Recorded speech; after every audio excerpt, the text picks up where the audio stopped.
SABC, host broadcaster of the G20 South Africa 2025. Welcome back, everybody. So there's a lot of action around the area that we, of course, are broadcasting from and where the world's leaders are going to descend, and certainly many of them already on their way. Operation Dudula have planned peaceful protests around the corners of Nasrec and Rifle Range Road, and this is planned for while the Leaders Summit is taking place. So the group says they're aiming to highlight issues that are affecting the people around the world, like and in South Africa, unemployment, poverty, illegal immigration. They say they're not going to disrupt the summit's proceedings. Authorities are aware of this, and they expect that the protests will go off peacefully. But Griselda Lewis is there. She's on this story for us. Let's see how things are progressing and how big this crowd is growing. Griselda?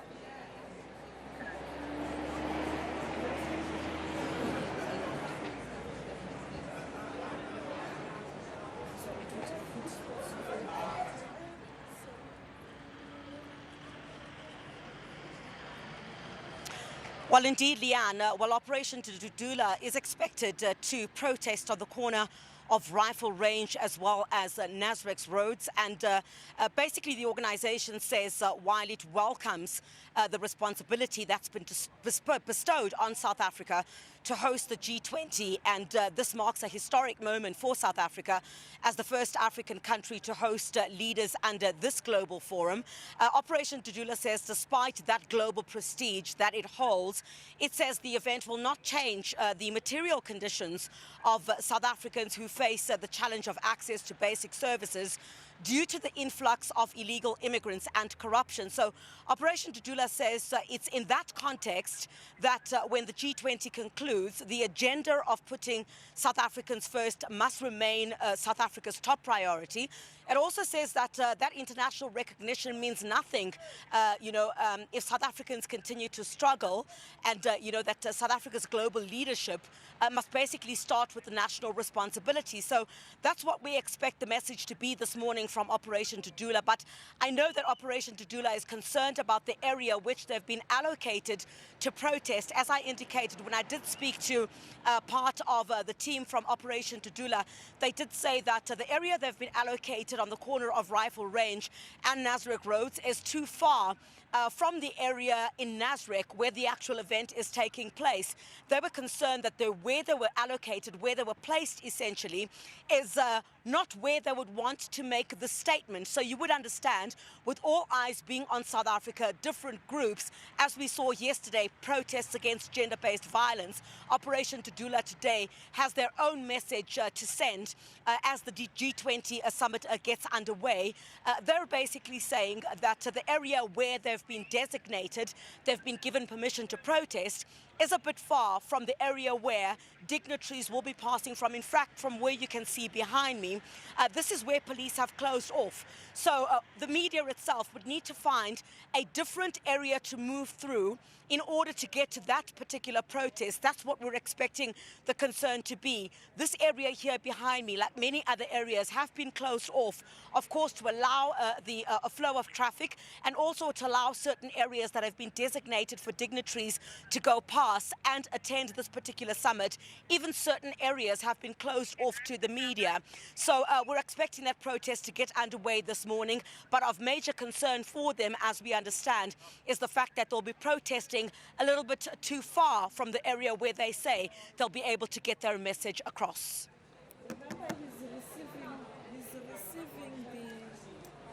All right, thanks very much, Griselda. So thanks, keeping an eye on what's happening outside. We're keeping an eye on what's happening inside. And what we can tell you is we saw just a moment ago the Deputy President of South Africa arriving. And that was quite a moment there as he was welcomed by the Chief of Staff. And also arriving now, we've got Dr. Tedros. Yeah, Ghebreyesus.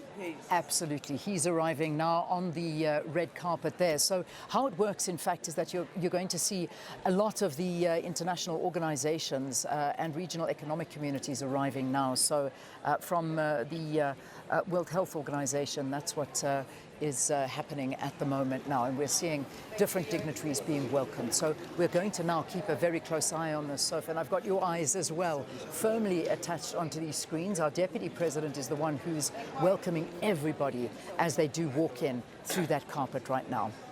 I think the President will be receiving heads of state and government. The GP is receiving those international guests and also other important guests, and they represent different organizations as it relates to global issues. You can see that the representative of one of the agencies of the European Union arriving, and therefore you'll see different people who are not necessarily your leaders, but representing different organizations. I think the World Trade Organization will be included, and many others. Yeah, indeed. So we will start seeing all of this taking place right now on your screens. We'll capture all of this live. Now remember, these images are beaming around the globe right now, and we would obviously see our president arriving shortly as well, and that's where the Deputy President will welcome President Cyril Ramaphosa, who will then go into the heads of state. So you can see the IMF, the arrival of the IMF head there, as we indicated earlier on, that the G20 will have to grapple with the transformation of the financial institutions. And that is why you see the IMF head arriving there. And I think the World Bank will also follow soon. yeah, indeed. That, of course, is IMF Kristalina Georgieva, who is the IMF Managing Director, and very, very much so G20 focused when it comes to the economy and many issues around the IMF. So you can see now that this is very, very much so high-level people arriving now.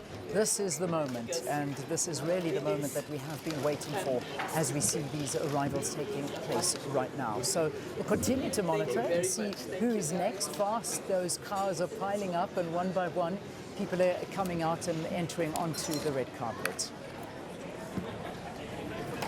I think what is important with the IMF, it's the whole issue of inequality, Doctor, in terms of how you deal with it as it relates to that Stiglitz report, Professor, yes. Indeed, in Professor Stiglitz's report, the inequality report that really dealt not only with international inequality, so inequality between states, but also the growing inequality that we're seeing within states, both developed and developing, and that made a number of recommendations of reform and policy interventions that could be made in order to reverse the huge inequality growth that we have seen in the last 5 years. So everything from sort of pre-distributive changes around the distribution of asset ownership, taxing wealth in particular, but then also using regulatory systems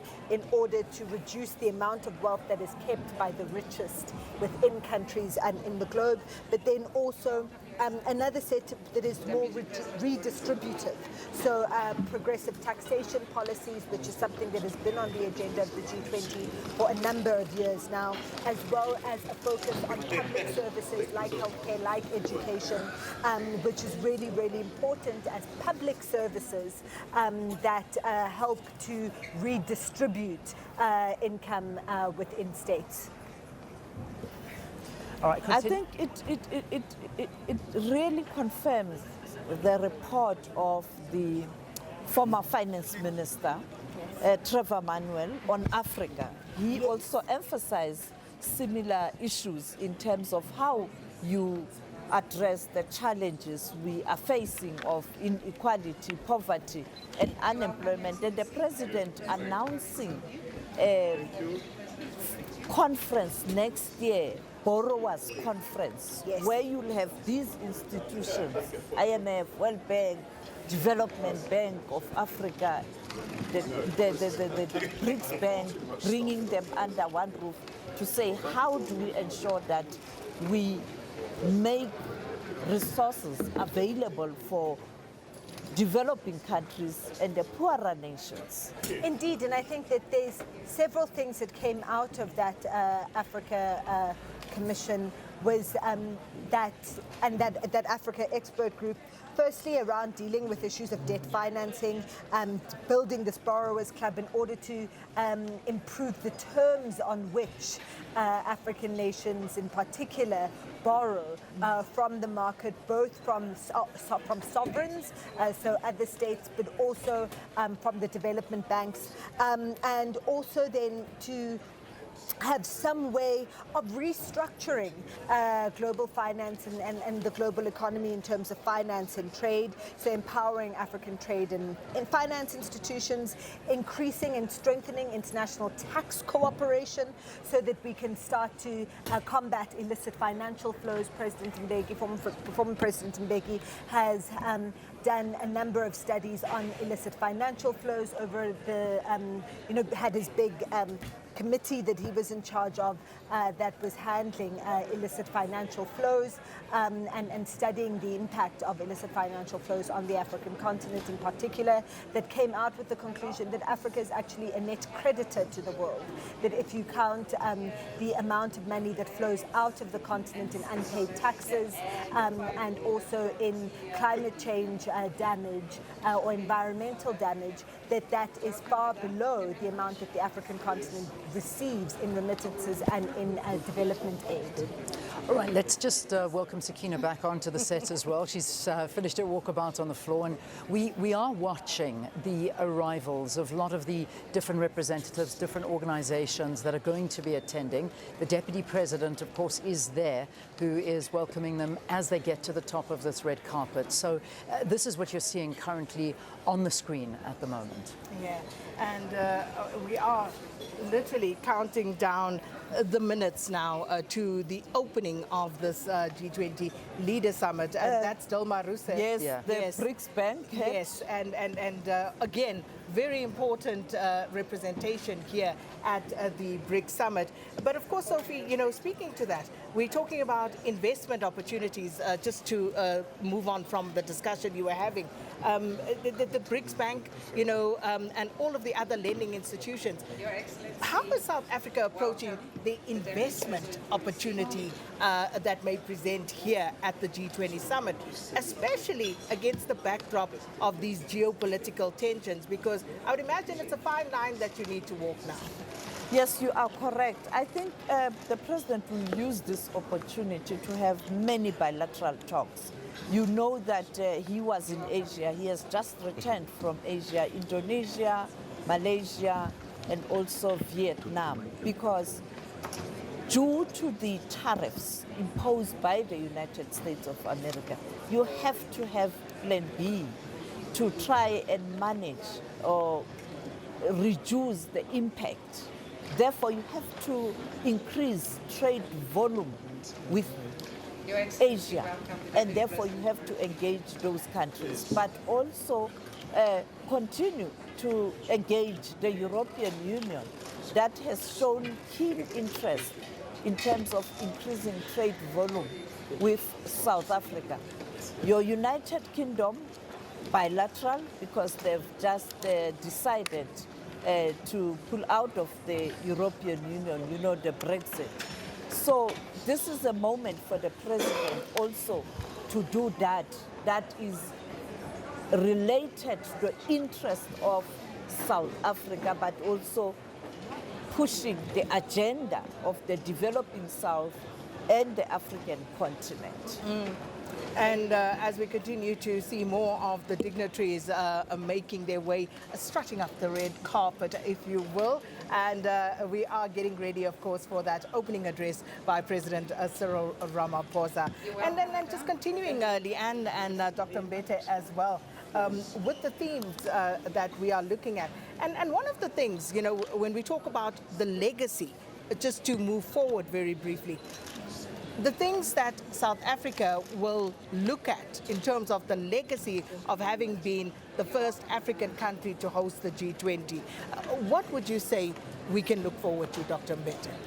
Well, the South African G20 presidency has really been centered around issues of solidarity, equality, sustainability, and really looking at how to restructure the global political economy in ways that allow Africa to be an active, equal participant in the system and no longer an external exploited part or member of the international community. And so much of that has focused on firstly issues of finance. We know that the G20 started as a finance-focused institute or finance-focused club of states to deal with various financial crises. We see here, as we speak about finance, the president of the World Bank coming up to greet Deputy President Mashatile. So the issues of finance, particularly debt servicing, cost of capital,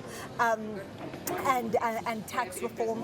And then there's been an emphasis also on these new developments that we are seeing in the economy. So digitalization, AI, including Africa within the digital economy in a much more inclusive way. We've seen issues of trade come up, and really the G20 in the last few years has played an increasing role in the coordination of international trade discussions, as we've seen the WTO increasingly weakened in its ability to be a coordinator of global trade, and all sorts of initiatives being taken, particularly by the rich world. We've seen that acutely this year with President Trump's tariffs, which have basically annihilated the concept of most favored nation status, which is the idea that you treat all states equally in trade and as trade partners. And President Trump basically put a sledgehammer to that this year with his tariffs,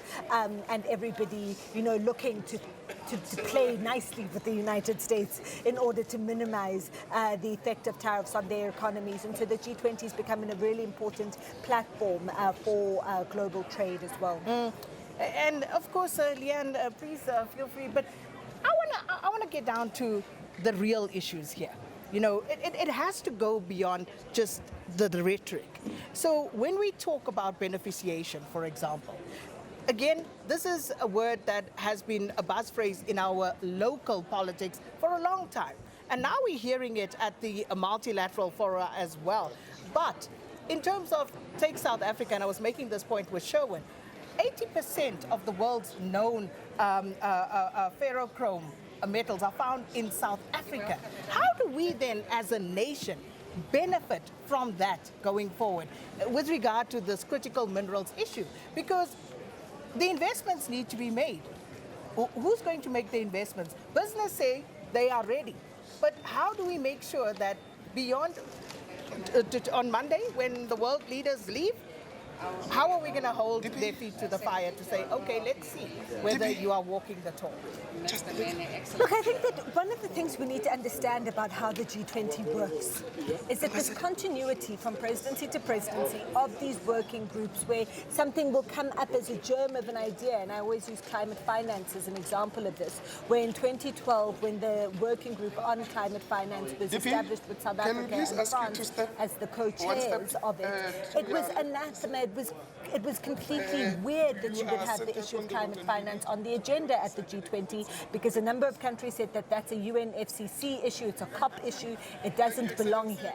And then over time, through sustained continuous work on this over the years, you've seen frameworks being developed around how do you finance climate change mitigation and adaptation, how do you compensate states who are feeling the brunt of climate change currently, but weren't the contributors to the problem and to carbon emissions and to global warming initially. All of those ideas that started off as something that was considered very strange and not belonging within discussion in multilateral fora has been established and socialized within the G20 process through very careful and steady diplomacy over time. And I think this is where the importance of the engagement groups comes in, because the B20, the T20, so having all of business here, having banks here, private banks here, because although we talk and we focus on the development banks as important sources of capital, actually actually so much of the capital that is being borrowed from private lending institutions these days. And so having them in the room to say, well, if these are all of the commitments that you claim to be committed to and that you agree need to happen, how do we then put that down into actionable policy, actionable strategy going forward? And I think that that is what needs to keep being watched over time beyond just the summit.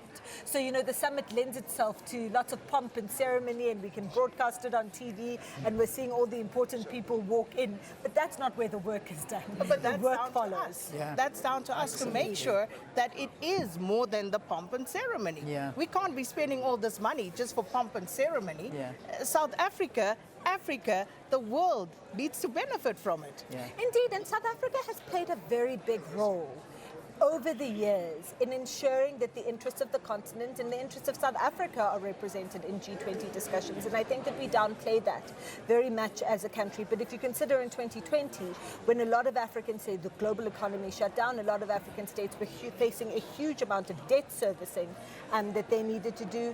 And it was South Africa that advocated for there to be debt pauses in payments. And that's an active, hugely effective intervention that was made. The arrival of the WTO, is it? Nkelemene. No. Is that not? That's Trade Ngozi, Organization. that is- Ngozi, well, the head of the WTO. Yes. Is it the head of the Yeah. World Trade Organization in Yeah. Geneva, the organization that is part of the UN agencies that deals with issues of trade. When you talk about tariffs, she is the one who's really feeling the pinch, because there's now an intention by the United States of America not to follow the WTO to engage on trade. Would that be Dr. Ngozi Okonjo Yes. Iweala? Okay, so just to let the viewers know, we're watching these visuals as much as we possibly can to try and see, as much as we can. trying to see who's walking up. So please forgive us as much as we are trying. We are not necessarily getting the greatest view. So just to keep you in the picture, we are obviously relying on the visuals that you're seeing on your screen, but on very small monitors in front of us. But that of course is the Director General of the World Trade Organization. And we've seen so many different people. If you've just tuned in, we've seen very high-profile entrants so far, but these are the organizations that are represented there. Right in the beginning, we had Dr. Tedros Ghebreyesus, who, of course, is the Director General of the World Health Organization. He came through.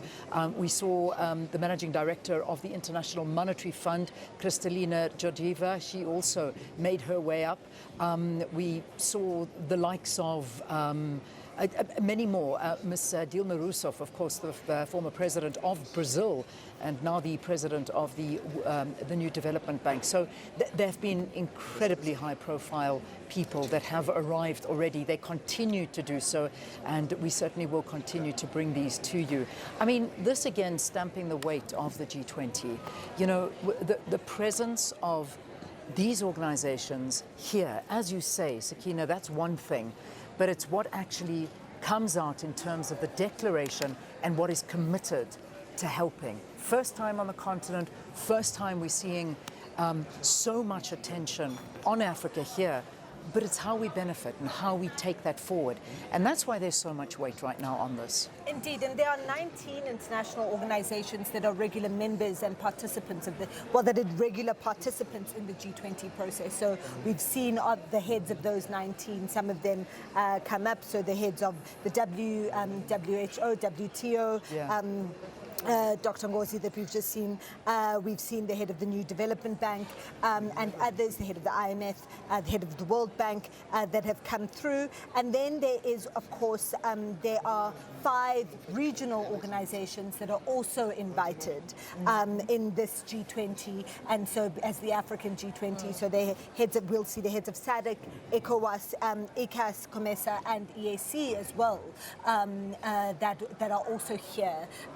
And that have been invited by South Africa because this is an African G20. But there is still a feeling, Sophie, that Africa is underrepresented. Yeah.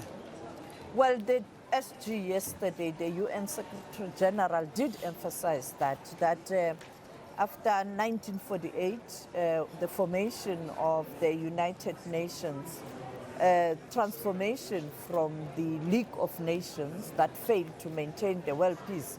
You had the UN, the intention to build the world peace, but also have all these different agencies and institutions to ensure that you have this peace. Now, Africa is not represented at all in strategic positions such as the UN Security Council, including IMF and World Bank.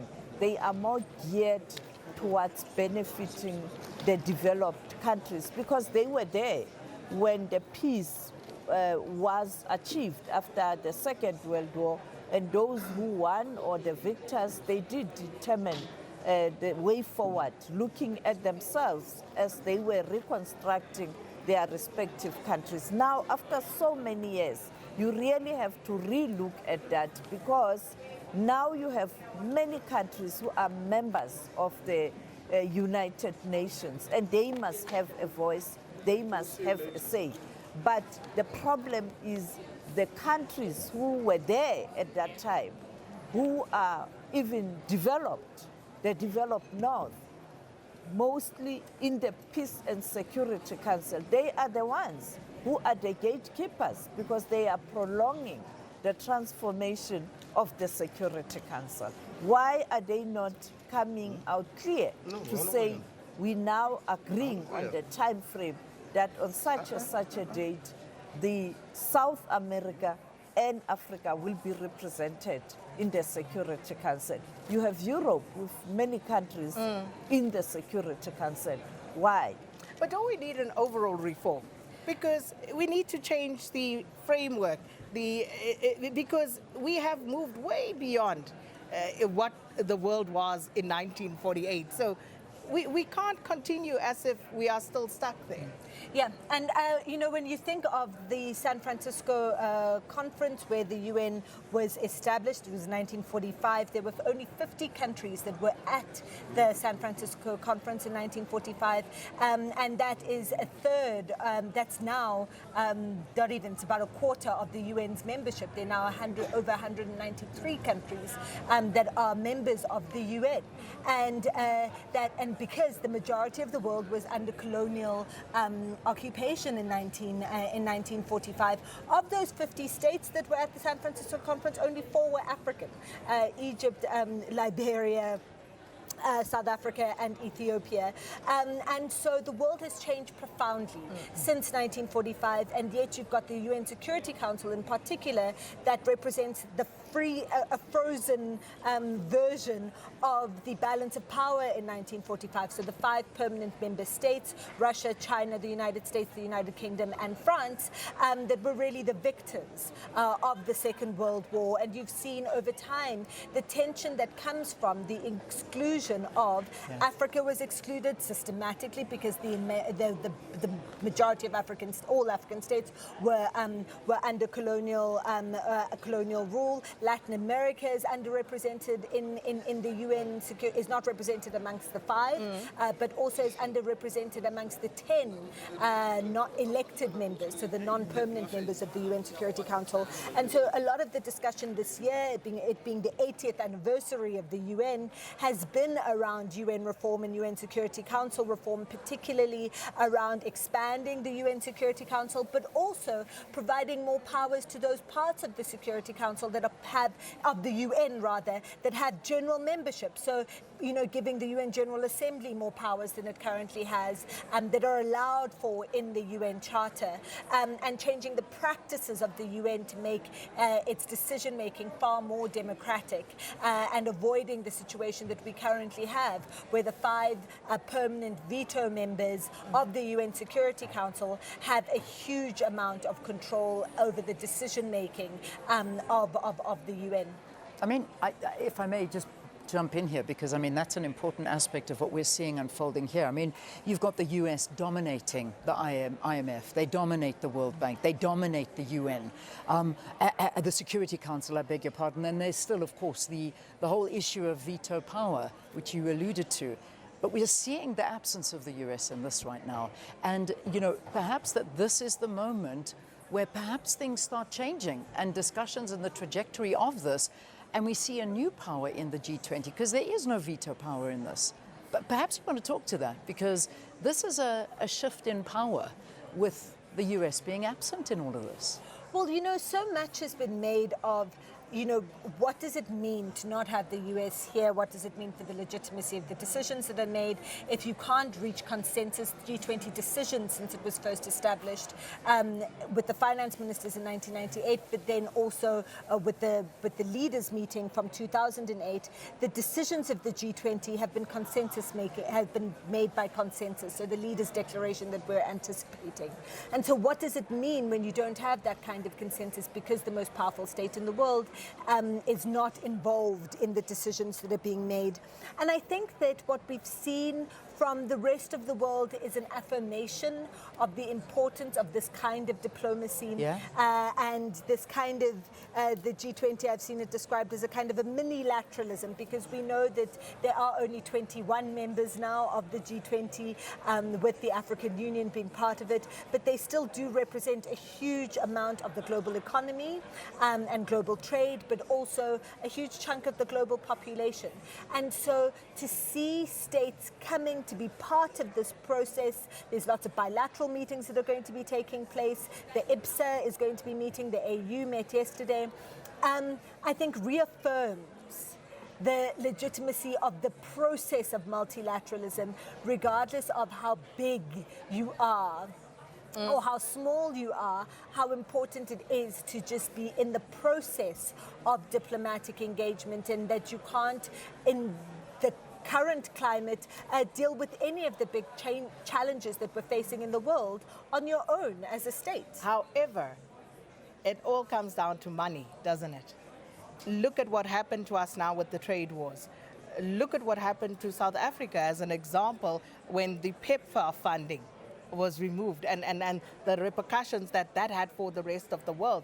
And similarly with the United Nations. And when the US stamps its authority, it does so on the back of the dollar that they are putting into all of these establishments. So how do we navigate that, Sophie? Well, I think, for example, in a situation like South Africa, to have the AU as a member of the G20, you already have a muscle, because when you look at the population of the continent, 1.4 billion, you are much stronger. And that is why there's always been a push to ensure that African countries work together. We saw the arrival of Wamkele Mene earlier on, who is leading the African Continental Free Trade Area Agreement, which is trying to bring together African countries to do trade amongst themselves.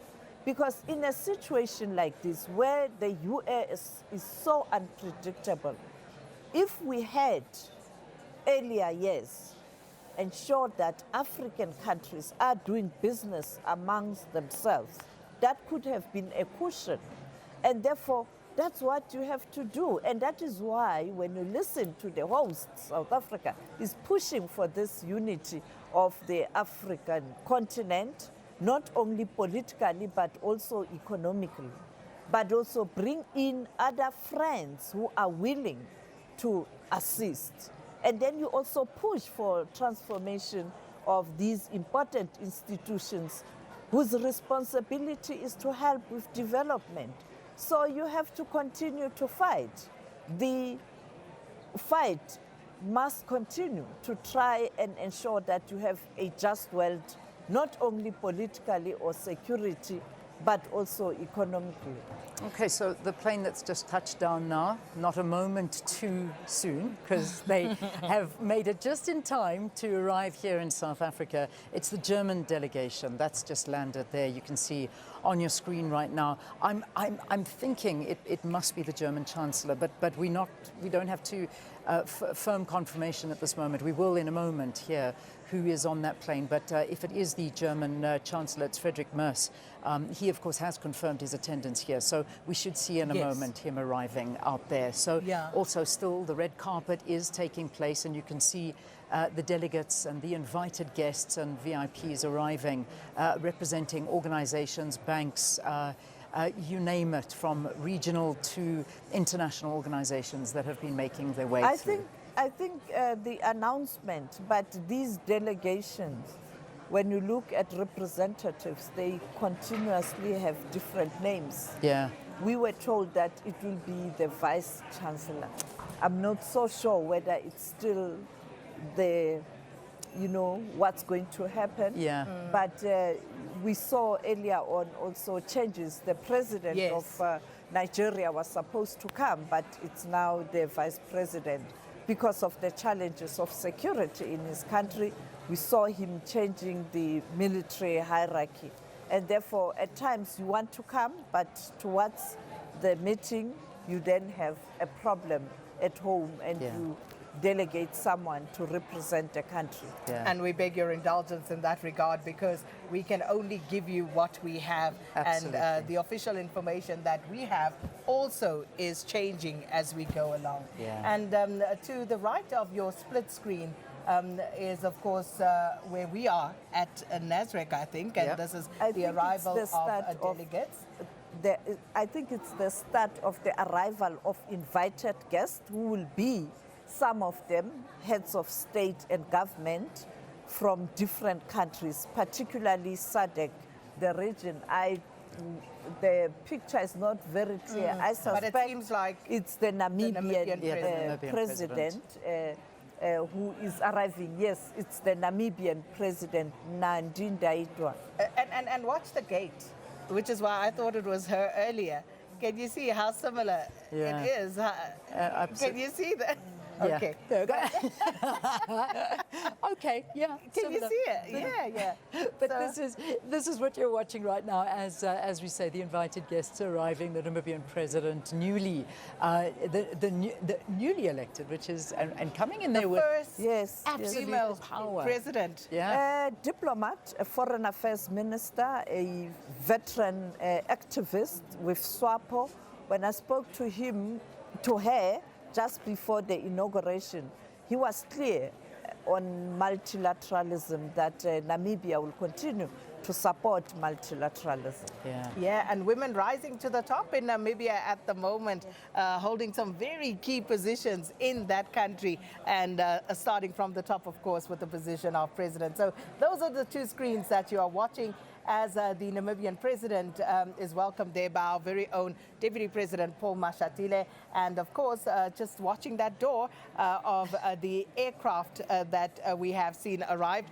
I can tell you they will make their way in time, because the roads will be closed. They will be fine. Straight through here to Nasrec. Absolutely. They'll be fine. Yeah, they will be fine. Well, listen, you stay tuned to SABC News. We'll continue to bring you this rolling coverage of all of the arrivals, the dignitaries, and we should in a moment also be seeing our president arriving and walking on that carpet along with our deputy president. So as we sort of start winding things up here and we hand over to Ayanda, who's out on the floor, he's going to be taking over from us, from myself, Sakina, and I think Dr. Mbete, you as well. We're going to depart our seats. We leave them here. Dr. Mbete and Sophie, we Are we leave leaving here. Dr. Mbete here? Okay. I'm sure they have much more to do. The two of us, let's go try to catch up on some sleep. Absolutely. You think we're going to get any? No, I don't think so, because we're going to be glued to these screens that I hope you are glued to as well, as we continue to see. And I'm hoping Ayanda gets this visual as well, where he is, just seeing what it is that is coming out. And as you can see from that German delegation's arrival, there's a lot of action. We've seen this happen over and over again. It's the red carpet that's being carried to those stairs that's about to be rolled out, and you'll start seeing the delegation making their way. I never thought I'd be more familiar with this. I've never been this familiar with the arrival of dignitaries and the behind the scenes of that carpet, what happens. They then come and sweep it. And then They you roll start it out, to- and now roll you it know out. how they roll it out. You know, there's a process there. But I tell you what, that's it from us as Yeah. they roll out the red carpet.